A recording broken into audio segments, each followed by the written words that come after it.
একটা দোয়া শেখায় দেই, ইনশাআল্লাহ এই দোয়া করলে রিজিক তো বাড়বেই ইনশাআল্লাহ, আপনার যত ঋণ আছে ইনশাআল্লাহ আল্লাহ পাক শোধ করে দিবেন। বিশ্বাস করলেন না? এই দোয়া শিখাই দিচ্ছি, এজন্য আমাকে হাদিয়া দেওয়া দরকার, স্পেশালি আমাকে এখন হাদিয়া দেওয়া দরকার। এটা গুরুত্বপূর্ণ দোয়া শিখাই দিচ্ছি। আলী রাদিয়াল্লাহু আনহু বলেছেন, কোন ব্যক্তির যদি পাহাড়ের সমানও ঋণ থাকে, এই দোয়া যদি আমল করে আল্লাহ পাক ওই ঋণও শোধ করে দিবেন ইনশাআল্লাহ। ঋণ কেমন জানেন? ওই যে এখন মানুষ ঋণ নিচ্ছে 1 কোটি টাকা ব্যাংক থেকে, 2 কোটি টাকা ব্যাংক থেকে, হ্যাঁ, কত বছর, 10 বছরের জন্য, 20 বছরের জন্য বাড়ি করছে, তাই না? তার ধারণা এমন যে সে মারা গেলে তার ঋণটা কেউ না কেউ শোধ করে দিবেই দিবে, তাই তো? আর আল্লাহর রসুল কি বলছেন দেখেন, একজন মারা গেছেন, নবী সাল্লাল্লাহু আলাইহি ওয়াসাল্লামের সময় একজন মারা গেছেন, তো নবী করিম সাল্লাল্লাহু আলাইহি ওয়াসাল্লাম বলছেন, এই ব্যক্তির কি কোনো ঋণ আছে? একজন সাহাবী বলেন, হ্যাঁ ইয়া রাসূলুল্লাহ, তো ঋণ আছে। নবীজি বললেন, তোমরা ওর জানাজা পড়ো, আমাকে ডেকো না, তোমরা ওর জানাজা পড়ে নাও, আমি জানাজা পড়তে চাচ্ছি না। আমি এখন কেমন করে আপনাকে বুঝাবো ঋণ কত ভয়ঙ্কর জিনিস?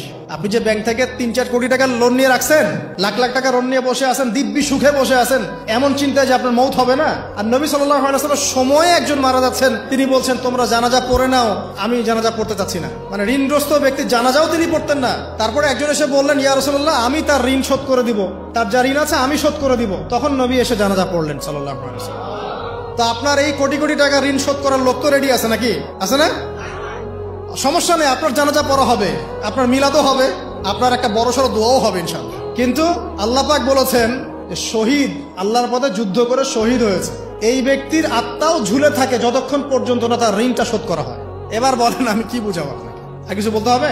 তো এখন সেই দোয়া শিখাচ্ছি আপনাদেরকে, যে দোয়া শিখলে আপনারা ঋণ থেকে বাঁচবেন ইনশাআল্লাহ। কত দিবেন বলেন? আচ্ছা, হ্যাঁ, এই তো, শুকরিয়া। দোয়া করবেন যেন আল্লাহ পাকের দিনটাকে আল্লাহর জমিনে প্রতিষ্ঠা করতে পারি। আমার সাথে বলেন, দোয়াটা হচ্ছে, আল্লাহুম্মা ইকফিনি বিহালালিকা আন হারামিকা ওয়া আগনিনি বিফদলিকা আম্মান সিওয়াকা।